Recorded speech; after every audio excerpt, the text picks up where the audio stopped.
Okay, so another problem na pod from kuan ni siya, relative velocity gihapon or relative motion. So kuan ni siya, no? Mas dali ni siya kumpara sa atong example ganina sa relative motion katong 2/203 ba to 213, no?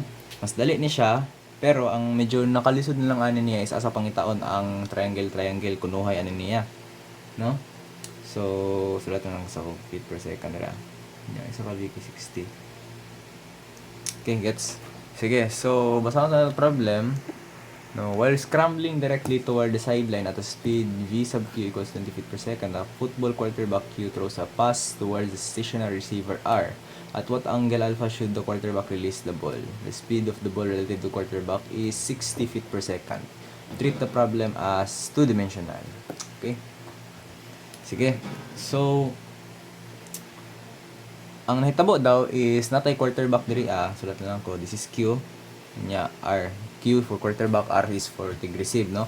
Receive na to, ang nag-receive na to is wa naglihok, no? Pero ang Q naglihok. So, ang Q na to pababa, no? This is 220 feet per second, di ba? So, pababa siya 20 feet per second, nya gilabay niya ang bola pangadto. Wala. Okay, na-blur siya kadiyot. Sige. Labay niya pa dito, mga 60 feet per second, no? Sige. So, pangutana, asa ang angle alpha with respect to... to? Find the... ano ko?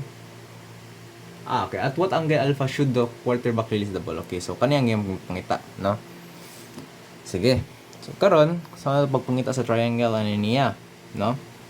So, ako, pwede na ito mahimo, or pwede na ito mabalhin ng 20 feet per second dito sa pikas, no? Yes, pwede na ito, no? So, ibalhin na ito ng VQ, no? Sa end sa 20 feet per second, no? Sige, muna ito na. So, this is 60. Nya, this is 20. Nya, natay angle or natay kaning murag, I think this is the absolute velocity, no, of the ball, no? Sige, so line ta diri na siya. This is 5 yards. Nya, kana nya 20 yard ni siya. Okay. So, ang pangita si alpha, no? However, ang problem is if mag-cosine law ta, 'di ba? Need man na patung-an ang angle sa duha ka side, no? And if mag-sine law ta, is dapat each side is na ginaatbang na angle, no? Pero pwede naton makuha ni angle, no? Since naman tay 5 yard 20 yard, so extra. So, angle theta equals arctan. This is yes, butang sa bandera, no? Kay tama ba ko? Sino naman nag-angle, di ba? Kay that is alternate interior angle ba? Ko ko sayop. Tingnan ko if na kuan tama ba kung kuan or dili. Kira pod. Sige, so angle, so this is 20 nya 5. So 20 over 5, no? So angle theta equals asang kalkyo, no? Tangent negative 1, 20 over tanong ako dito para makita po din niya akong gisolve. Okay. Si 75.96. So, 75.964, no? Degrees. Okay. So, mga na siya.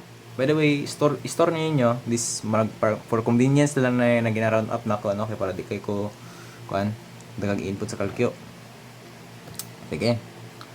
So, mga na siya natay angle. So, pwede natin mag-proceed sa sine law, no? Which is sana sin alpha all over 20 equals cosine 75.964 all over 60. Sige. Sana siya. By the way, ang ginihimo na ko if mag-ship solve ko, especially sa Canon, kay medyo hinay, medyo ship solve ang Canon, no?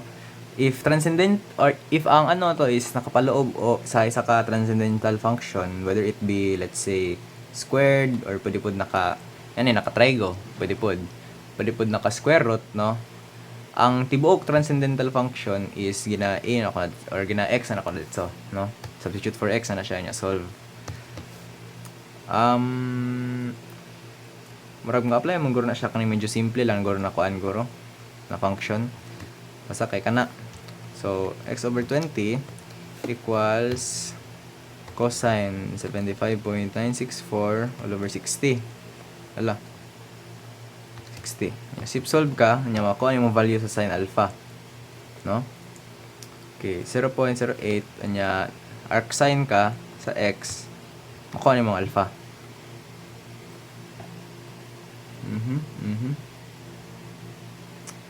Isa. Aha.